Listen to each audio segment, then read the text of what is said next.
আজকের অনুষ্ঠানে যিনি প্রধান ধর্মদর্শক পরম শ্রদ্ধেয় বান্তে সংঘরত্ন ধর্মদূত প্রজ্ঞানুচ্চ মহাতের মহোদয় বান্তে ধর্মদান করবেন। ধর্মদান করার জন্য বন্দনা সহকারে প্রার্থনা জানাচ্ছি সাক্ষরত বৌদ্ধ বিহারের উপাধ্যক্ষ তথা লামারমুখ বনাশ্রম বৌদ্ধ বিহারের বিহার অধ্যক্ষ, যিনি সমগ্র বাংলাদেশের বৌদ্ধ দূষিত গ্রামগুলোতে বিচরণ করে তিনি তার সুরালিত কণ্ঠে ধর্মদান করে থাকেন। ধর্মদূত সংঘরত্ন বরন্ত প্রজ্ঞানুচ্চ বান্তে মহোদয়কে বান্তের মূল্যবান ধর্মদেশনা দান করার জন্য বন্দনা সহকারে প্রার্থনা জানাচ্ছি। আপনারা সকলে বান্তের সম্মানে তিনবার সাধুবাদ প্রদান করুন।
যার সর্বপ্রথম সদ্ধর্মদেশনা আসনে পঞ্চবর্গীয় ভিক্ষুদের মধ্যে অরহৎ কন্যান্য তথা 18 কোটি দেববানমান ধর্মযুগ উৎপন্ন হয়েছিল।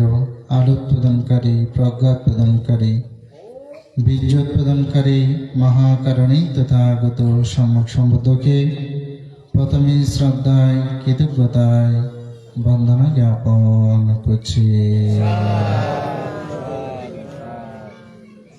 বাংলাদেশে কয়েকটি পুণ্যতীর্থ স্থান অত্যন্ত প্রসিদ্ধ। এই কিছুদিন 2000 সম্ভবত 25 সালে এই গ্রামে প্রায় 24 থেকে 25 জন জন্মজাত কৃতি সন্তান এই গ্রামে জন্মগ্রহণ করে এই গ্রামকে পূর্ণ আলোকে উদ্ভাসিত করেছেন।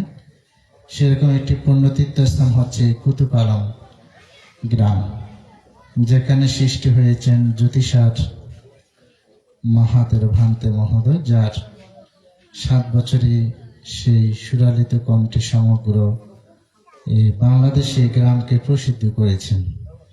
তার থেকে পরে সৃষ্টি হলো আমাদের যিনি জ্যোতিষেন ভান্তে এই গ্রামেরই আরো প্রবর্তিকা, এবং কিছুক্ষণ আগে যিনি ছোট্ট হলে পর এই জ্ঞানপ্রিয় ভিক্ষু মহোদয় এই গ্রামেরই জন্মজাত সন্তান।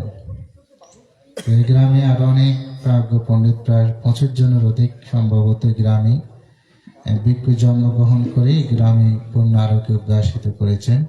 এই কুতুপালং গ্রামের পুণ্যশীলা ধার্মিক উপাসিকা প্রয়াত কাকুলি বড়ুয়ার নির্বাণ শান্তি কামনায় আজকে এই সাপ্তাহিক ক্রিয়া অষ্টপুরস্কার সহ সঙ্গদান অনুষ্ঠানে যিনি সঙ্গ প্রদান বড় ভান্তে মহোদয়, ভান্তের প্রতি বিনম্র চিত্তে বন্দনা জ্ঞাপন করছি। এবং কিছুক্ষণ আগে যিনি সারগর্ভ দেশনা করলেন, আমার অত্যন্ত প্রিয় ভাজন প্রজ্ঞা কাশ্যপ তেরা মহোদয় এবং জ্যোতি কাশ্যপ তেরা মহোদয়, এই অনুষ্ঠানকে যিনি পরিচালনা করছেন, তরুণ প্রজন্মের একজন অত্যন্ত উদীয়মান ভিক্ষু ব্যক্তিত্ব, আমার অত্যন্ত প্রিয় ভাজন বিপুলা সেন ভিক্ষু মহোদয় এবং জ্যোতি জীবক যিনি সূত্রপাঠ করেছেন, মহান ভিক্ষু সংঘকে বিনম্র চিত্তে বন্দনা জ্ঞাপন করছি। আপনারা যারা আজকে একেবারে যাদের ঐকান্তিক আহ্বানে আমার 2025 সালে সম্ভবত 1 মাসে চলমান 2025 সালে আমি কুতুপাড়ামে 3টা প্রোগ্রামে এসেছিলাম। কঠিন চিবর দানে শ্মশানে এসেছি, জ্যোতিষেন ভ্রান্তের এই প্রতিষ্ঠানেও আমার আগমন হয়েছে কঠিন চিবর দানে, এবং এরপরে আমাদের ধর্মাঙ্কুর যেটা সেখানেও আমার বিকাল বেলা প্রধান দেশকের আগমন হয়েছে। তো একেবারে সেদিনও জ্যোতিষেন ভ্রান্তের অনুষ্ঠানে এসেছি। আজকেও যার ওখান থেকে আহ্বান আমি এখানে সমাবেত হয়েছি শিক্ষক বাবু রাহুল বড়ুয়া, এবং আমাকে বেশি জেনে আহ্বান করেছেন দয়াল বড়ুয়া। তাদের সহ আপনারা যারা সমাবেত হয়েছেন সকলকে মধ্যচিত্তে আশীর্বাদ এবং পুণ্যদান করছি। তো পুণ্যার্থী উপাসক উপাসিকা মণ্ডলী, আজকে মাতাকে উপলক্ষ করে এই মহান পূর্ণম অনুষ্ঠান একটু করে মাতা পিতার সম্পর্কে ধর্ম দেশনার একটি প্রদান করি।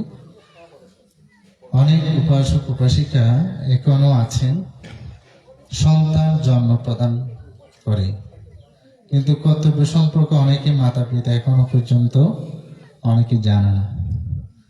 আমাদের একটি সূত্র আছে, সিঙ্গারুয়া সূত্র, গৃহীদের একটি সূত্র আছে। সেখানে ভগবান বুদ্ধ শ্রীগালককে বলেছিলেন মাতা পিতার থেকে সন্তানের প্রতি 5টা দায়িত্ব কর্তব্য পালন করতে হয়। আপনাকে কেউ জানেন কি কি কর্তব্য? মাতা পিতা তো আপনারা হয়েছেন, আপনাদের থেকে সন্তানের প্রতি 5টা দায়িত্ব কর্তব্য পালন করতে হয়। কি কি? প্রথমত বলেছেন পুণ্য কাজে কুশল কর্মে সন্তানকে নিয়োজিত রাখতে হবে, প্রথম কর্তব্য। দেখি এখানে কয়জনকে এনেছেন। এখন এই প্রশ্নটা করছে এই জন্য, প্রথম যেটা কর্তব্য আমরা সেটা সম্পাদন করি না। আজকে ধর্মান্তরিত বলুন, বৃদ্ধাশ্রম বলে, এগুলো কোথা থেকে সৃষ্টি হয়?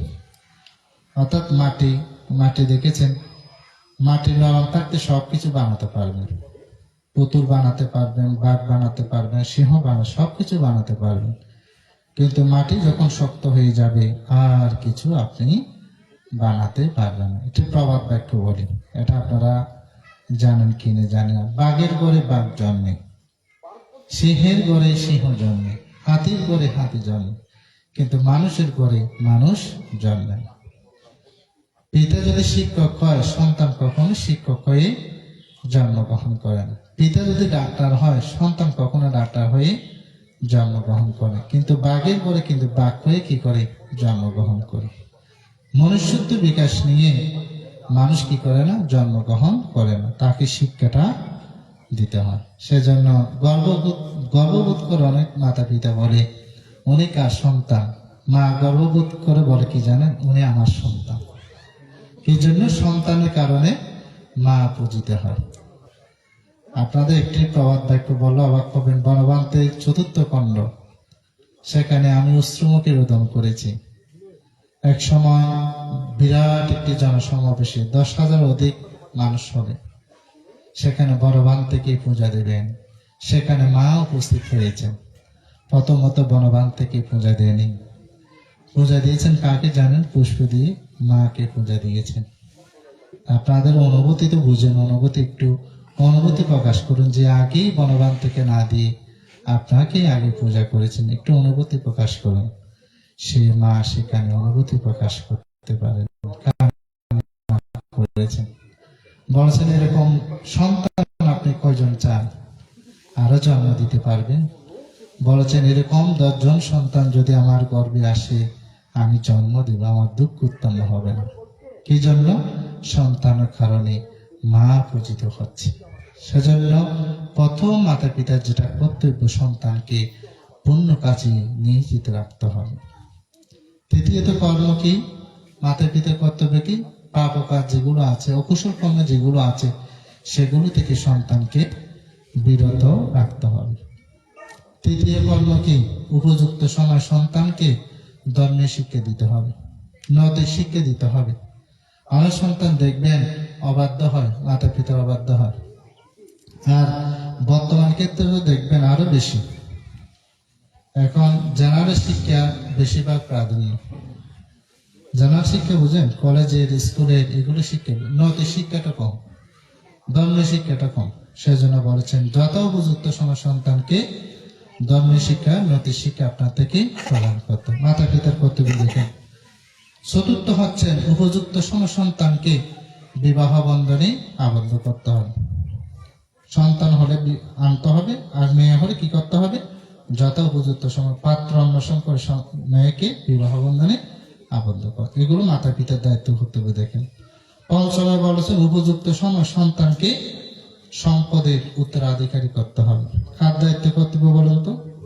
সবাই একটু বলেন। মাতা পিতার দায়িত্ব এবং কি কর্তব্য। সকালে কিছু হেন না, কোনো হেন না, আওয়াজটা বাইন না, গরম তো হচ্ছে, বাজিলে গড় ফাড়া গেলেন। ধর্ম কথা বলতে বললে আপনারা বলতে পারেন। কি বলেছি? মাতা পিতার দায়িত্ব কর্তব্য কি? পুণ্য কাজে সন্তানকে কি করা? নিয়োজিত করা। পাপ কাজ থেকে সন্তান কি রাখা? বিরত রাখা। যত উপযুক্ত সময় কি দেওয়া? শিক্ষা দেওয়া। তারপরে কি? যত উপযুক্ত সময় বিবাহ বন্ধনে আবদ্ধ করা। যত উপযুক্ত সময় সম্পদের কি করা? উত্তরাধিকারী করা। এগুলো কার দায়িত্ব কর্তব্য? সবাই বলেন, কার দায়িত্ব কর্তব্য? মাতা পিতা দায়িত্ব কর্তব্য। এখন আপনাদের দায়িত্ব কর্তব্য তো শেষ। এখন আপনারা আশা করবেন, আপনারাও আশা করবেন কার কাছ থেকে? ছেলের কাছ থেকে। কি আশা করবেন? আমার সন্তান আমাকে বরণ পোষণ করবে। নিজেদের কাজের আগে আমার সন্তান আমার কাজগুলো করে দেবে। আমার সন্তান আমাকে ওষুধ দান করবে। আশা করেন কিনা বলেন? আমাদের একটি প্রবাদ বা ভাষা একটি কথা বল, ফল হামায় হাইবেলা বলি লেশ্য জল বলে মা বাবা। এটা আমাদের প্রবাদ ভাষার কথা। এই কথাটি আপনারা শুনেছেন কিনা জানেন। ছেলে সন্তানের প্রতিষ্ঠিত কি জন্য করে? অর্থাৎ ছেলেদের ইনকাম, আয় রোজগার এগুলো খাওয়ার জন্য মাতা পিতা চেয়ে থাকে। বুঝেছেন? এবং আমরা যখন বৃদ্ধ হব, আমার সন্তান আমাকে বরণ পোষণ করবে। কে আশা করে? বলেন, কে আশা করে? মাতা পিতা। কার কাছ থেকে? সন্তানের কাছ থেকে। আমরা যখন মৃত্যুবরণ করব, আমার সন্তান আমাদের উদ্দেশ্য করে অনিত্য সভা সঙ্গদান এগুলো করবে। কে আশা করে? পিতা মাতা। কার থেকে? সন্তান। আমার সন্তান বংশ রক্ষা করবে। বংশ বুঝেন? বংশের প্রদীপ প্রজ্বলন করবে আমার সন্তান। কে আশা করে? মাতা পিতা আশা করে। কার কাছ থেকে? সন্তানের কাছ থেকে। তো আমি সন্তানের কথা বলতে গিয়ে এইভাবে বলি, 4 প্রকার সন্তানের কথা বলি।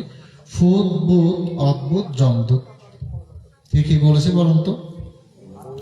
ফুত, বুত, অদ্ভুত, জমদূত। কি মুখস্থ করে হলেন? কি বলেছি? ফুত, বুত, অদ্ভুত, জমদূত। ফুতকে? ফুতকে আপনারা মাতা পিতারা যখন মন সন্তুষ্ট করে সন্তানগণ, মায়ের মন, পিতার মন যখন সন্তুষ্ট করে, মাতা পিতা একটি কথা সম্ভাষণ, ও ফুতলে বলে কিনা বলেন না? কে বলে? মাতা পিতা বলে তাকে। বলে না এরকম? তিনি হচ্ছেন ফুত, অতিজাত সন্তান। যে সন্তানের কারণে মাথা উঁচু করে আপনি হাঁটতে পারেন, এই সন্তানকে বলছেন ফুত, ও ফুতলে। এটা বলে না? কি জন্য? তিনি মার মন, পিতার মন সন্তুষ্ট করেছেন। এটাকে বলেছেন ফুত। বুধকে কোনো পুণ্য ছিল না, পাপও ছিল না, এই সন্তানকে বলেছেন ভূত। অদ্ভুতকে? ফুত, ভূত, অদ্ভুত। অদ্ভুতকে? সন্তান হয়েছে, হাত নাই, পা নেই, চোখ নেই, এটাকে বলেছেন অদ্ভুত। যমদূতকে যে সন্তানের সামর্থ্য আছে, বিত্ত আছে, ধন আছে, টাকা সত্ত্বেও বৃদ্ধ মাতা পিতাকে সেবা করে না, ভরণ পোষণ করে না, এই সন্তানকে বলেছে যমদূত। যমদূত বুঝেন? এই সন্তান খুব ভালো না, মাতা পিতাকে মারধর করে, বড় ধরনের কথা বলে। এই সন্তান, আপনি বুদ্ধকে পূজা দেওয়ার জন্য যান, মাকে কষ্ট দিয়ে, পিতাকে কষ্ট দিয়ে পূজা দিতে যান, বুদ্ধ কি সেটাতে খুশি? না। আমাদের শ্রদ্ধেয় রাষ্ট্রপাল ভান্তে নাম শুনেছেন? ভারতীয় সংঘরাজ নাম শুনেছেন? বাংলাদেশ থেকে পূজা নিয়ে যাওয়া হতো কোথায়? ভারতে, বুদ্ধগয়া। তো ভান্তে বলতেন, অসায় কোথা থেকে এসেছো? বলতো, ভান্তে বাংলাদেশ থেকে এসেছি। কেন এসেছো? ভান্তে বুদ্ধকে পূজা দেব, মহাবোধিকে পূজা দেব। ভান্তে বলতেন, অসায় একটু করে দিও, আমি তোমার থেকে দুটি কথা জিজ্ঞাসা করি। তখন ভান্তে বলতেন, অসায় তোমার যে মাতা পিতা বাংলাদেশে আছে, ওনাদের থেকে কিছু লাগবে কিনা জিজ্ঞাসা করে তুমি কি বুদ্ধগয়া এসেছো বুদ্ধকে পূজা দেওয়ার জন্য, মহাবোধিকে পূজা দেওয়ার জন্য? যদি বলতো, ভান্তে আমার মার থেকে কি লাগে, আমার পিতার থেকে কি লাগে, সেগুলো দিয়েই আমি ভারতে বুদ্ধগয়া বুদ্ধকে পূজা দেওয়ার জন্য, মহাবোধিকে পূজা দেওয়ার জন্য এসেছি। তখন ভান্তে বলতেন, ওহো, আসল পূজা? কি পূজা বলেন তো? আসল পূজা। আর যদি বলতো, ভান্তে আমার মার থেকে কি লাগে, আমার পিতার থেকে কি লাগে, সেগুলো ভান্তে আমি জিজ্ঞাসা করেন, আমি বুদ্ধকে মহাবোধিকে পূজা দেওয়ার জন্য আসছি। তখন ভান্তে বলতেন, নকল পূজা। কি পূজা? নকল পূজা। আসল পূজাকে বাদ দিয়ে আপনি এসেছেন নকল পূজা করার জন্য। ভান্তে এটাকে নকল পূজা বলতো। আমাদের উপায়া জুতা ভান্তে উসালা ভান্তে নামে খ্যাত, আপনারা সকলেই জানেন। ভান্তের একটি দেশনা সমগ্র বিশ্বে সমাদৃত হয়েছে। আপনি যদি বুদ্ধকে পূজা দেন, আপনি যদি বুদ্ধকে পূজা দেন, কি হবে? পূর্ণ হবে। হবে কিনা বলেন? আপনি যদি বুদ্ধকে পূজা দেন, পূর্ণ হবে কিনা বলেন? অবশ্যই পূর্ণ হবে। কোনো কারণবশত আপনি বুদ্ধকে পূজা দিতে পারছেন না, অর্থের অভাবে, পাপ হবে আপনার? পাপ হবে? বলেন না, পাপ হবে? হবে মনে হয়? হবে না। যদি দেন কি হবে? সবাই বলুন, যদি দেন কি হবে? পুণ্য হবে। কোনো কারণবশত আপনি পূজা দিতে পারছেন না, পাপ হবে? হবে না। কিন্তু আপনি যদি আপনার মাতা পিতাকে যদি আপনি সেবা না করেন, ভরণ পোষণ না করেন, আপনার কি হবে? পাপ হবে। এটা কিন্তু মনে রাখবেন। সেজন্য মঙ্গলসূত্রে আছে, করণীয় মধ্যসূত্রে আছে কি? মাতা পিতু পাঠানাম পুত্র দ্বারস্য সংগ্রহ।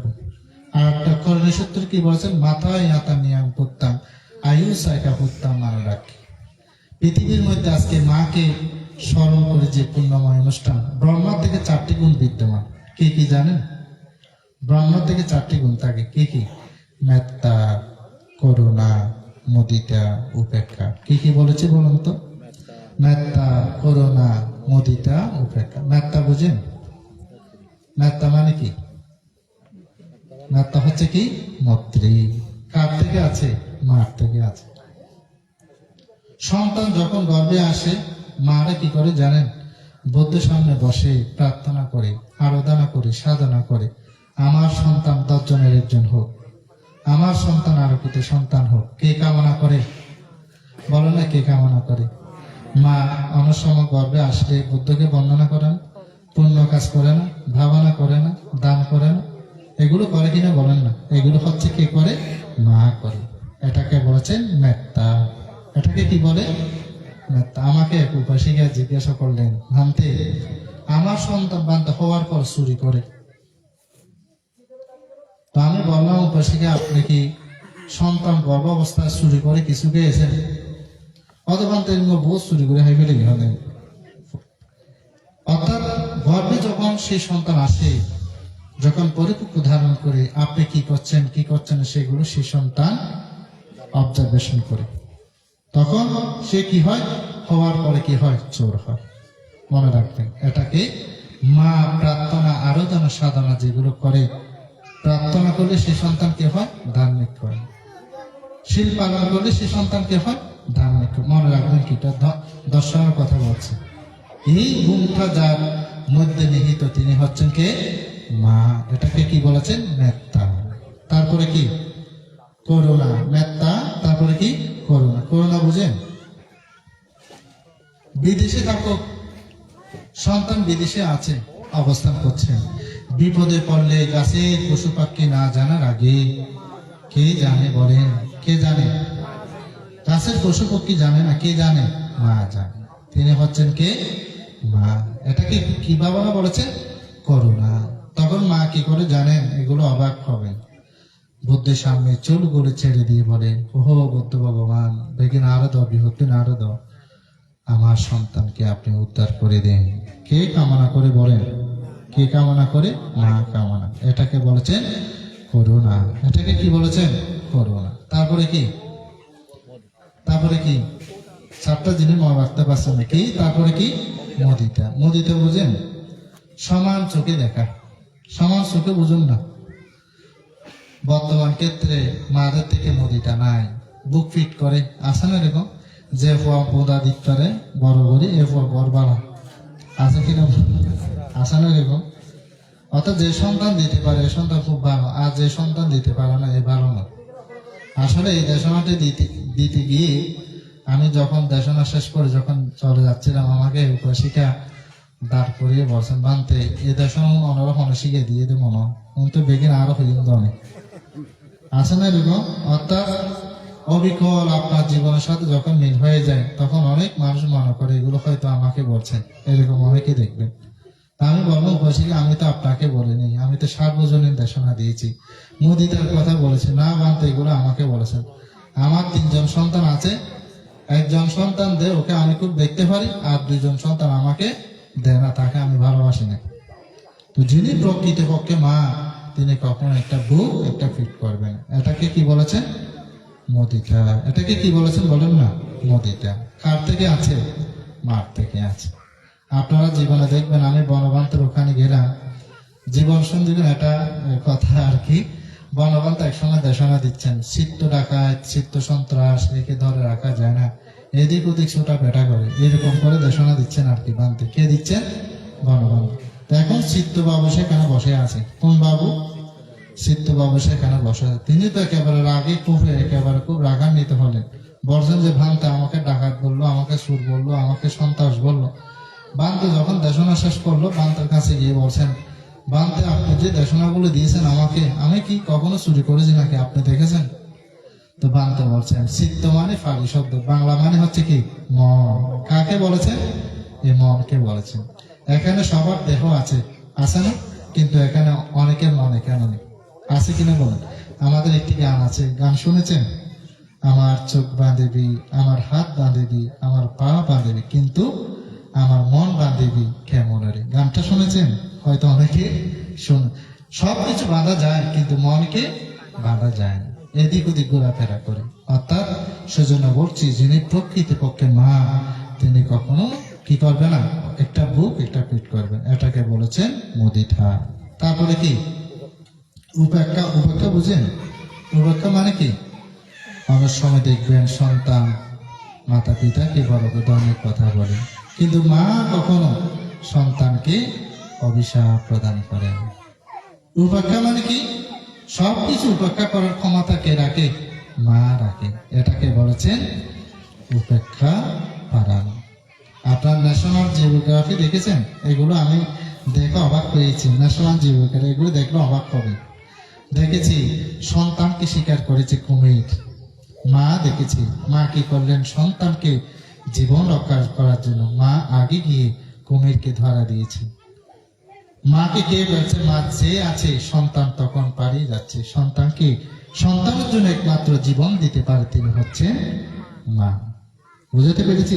বাঘ শিকার করেছে কাকে? বাচ্চাকে। মা দেখেছে, মা আগে গিয়ে বাঘকে কি করেছেন? ধরা দিয়েছে সন্তানের জীবন রক্ষা করার জন্য। তিনি হচ্ছেন কে? মা। এই গুণগুলো একমাত্র মা ব্যতীত। আপনারা সকলে জানেন, 29শে সেপ্টেম্বর 52 বছর বয়সে আমার মা চট্টগ্রাম মেডিকেল কলেজ হাসপাতালে মৃত্যুবরণ করেছেন। মাত্র 52 বছর বয়সে ক্যান্সার রোগে আক্রান্ত হয়ে। আমার পিতাও ক্যান্সার রোগে আক্রান্ত হয়ে 55 বছর বয়সে মৃত্যুবরণ করেছেন। জগতে শাশ্বত সত্যকে কেহ কর্মকে কেহ রক্ষা করতে পারে না। যে কর্মে যেটা লেখা আছে সেটাই আপনাদেরকে ভোগ করতে হবে। তা আমি যেটা মনে করি আজকে যেটা কর্তব্য, দায়িত্ব এবং কর্তব্য আজকে আপনারা কি করছেন, সম্পাদন করছেন। আপনাদের সে মহান কর্তব্যকে আমি সাধুবাদ জানাচ্ছি এবং উপাসিকা তিনি যেখানে যোগ না কেন এই পুণ্যের পর তিনি লাভ করে যেন সুগতি অর্থাৎ সুগতি পথে গমন করতে পারে, এই শুভ কামনা করে সকলের জয়মঙ্গল কামনা করে শেষান্তে এই কথাটি বলবো। আমি সর্বাগে দুটি গাথা বাসন করি। তার মধ্যে প্রথম গাথা হচ্ছে আজকে অনেক মানুষ দান কর্ম সম্পাদন করছেন, দান করছেন না। অনেক মানুষ মনে করে এটা আমরা ভিক্ষুদের জন্য কিন্তু দান করছি না, আমরা ভিক্ষুদের জন্য এগুলো দান আছে না। এটা হচ্ছে আপনার প্রয়োজনে আপনি কি করছেন, দান কর্ম সম্পাদন করুন। যেমন আপনারা বসেছেন কোথায়, মাটির উপরে বসেছেন, আপনারা বীজ বপন করেন না, ফলের আশা বীজ বপন করেন না। তো মাটিতে কি করেন, মাটি কখনো বীজ যাচনা করে না, আমাকে বিচি দাও, আমাকে বিচি দাও, আমাকে আমি ফল দেব, এটা কিন্তু কখনো বলে। আমার প্রয়োজন আমি কি করি, বীজ রোপণ করি, কিসের জন্য, ফলের জন্য। তারপরেও দান কর্মটি কি জন্য করেন, নিজেদের দুঃখ মুক্তি পণ্ডিত। দানাং তানাং মানুষানাং দানাং দুর্গাতে বারানাং দানাং সাকাসা সোপানাং দানাং শান্তিকারাং পাং। এটার বাংলাটা হচ্ছে দান দিলে কি হয়, দুর্গতি খণ্ডিত হয়, দানে কি হয়, ভোগ সম্পন্ন হয়, দানে কি হয়, আপনার স্বর্গের সিঁড়ি নির্মিত হয়। তো আজকে সেই দান কর্মটি আপনারা যে সম্পাদন করছেন, এই দান কর্মকেও ভগবান বুদ্ধ বুদ্ধিসত্ত্ব জীবনে সর্বাগ্যে এই দান অপারামি পূর্ণ করেছেন। তারপরে দান উপপারামি, হয়তো অনেকেই দান উপপারামি পূর্ণ করতে পারে না, রক্ত দিতে পারে, চক্ষু দিতে পারে না, কিডনি দিতে পারে না, এই উপপারামি পূরণ করা খুব কঠিন। দান পরমত্ব পারামি এগুলো অনেকে করতে পারে, অর্থাৎ নিজের জীবন অপরজনের জন্য দান করা, এটাকে বলেছেন দান পরমত্ব পারামি। আমাদের বুদ্ধিসত্ত্ব জীবনে তারা কি করতে পেরেছেন, একমাত্র তিনি পরিপূর্ণ করতে পেরেছেন। তার বিলম্বিত করছি না, আমাকে যে সংবিধানে কৃতজ্ঞ বন্ধনে আবদ্ধ করেছেন, আপনাদের যাদের আহ্বানে আমি সাড়া দিয়েছি তাদের প্রতিও কৃতজ্ঞতা জানাচ্ছি। যে কথাগুলো বলেছি এমনি মানুষেরা দেখেছি বানতে খুব ভালো কথা বলেছেন, খুব ভালো দেশনা, এগুলো না, সোনেতা ধারেতে চারেতে দামা। মাতৃজাতিগণ আপনারা পুকুরে যান, কচুরি পানা আছে না, কচুরি পানা কি করেন, কচুরি পানা একটু করে সরে দিয়ে পানিগুলো নেন, আবার কি হয়, কচুরি পানাগুলো ডেকে যায়। তা আমরা ধন্য সবাই যতক্ষণ আসি ততক্ষণ আত্মশ্রবণ করে, এরপরে সংসার জীবনে আবদ্ধ হলে আবার সবকিছু আমরা ভুলে যাই। সেজন্য বলবো, শুনেছেন বড় কথা না, ধারণ করবেন, ধারণ করেছেন বড় কথা না, কি করবেন, আচরণ করবেন। সন্তানকে যদি উপযুক্ত সন্তান করতে পারেন, মৃত্যুবরণ করলেও সন্তানের মাঝে কি থাকবেন, আপনি অম্লান হয়ে, চির অম্লান হয়ে জীবিত অবস্থায় করতে পারবেন। সকলের জয় হোক, সকলের মঙ্গল হোক। মনুষ্য জীবনে মনুষ্য সম্পদ, দেবলোকে দেব সম্পদ, সর্বোপরি ঠিকানা কি, নির্বাণাং পরমাং সুখাং। সকলে যেন নির্বাণ পথে যাত্রী হতে পারেন, এই শুভকামনা করে দেশনা শেষ করলাম। জগতে সকল প্রাণী সুখী হোক। সাধু সাধু।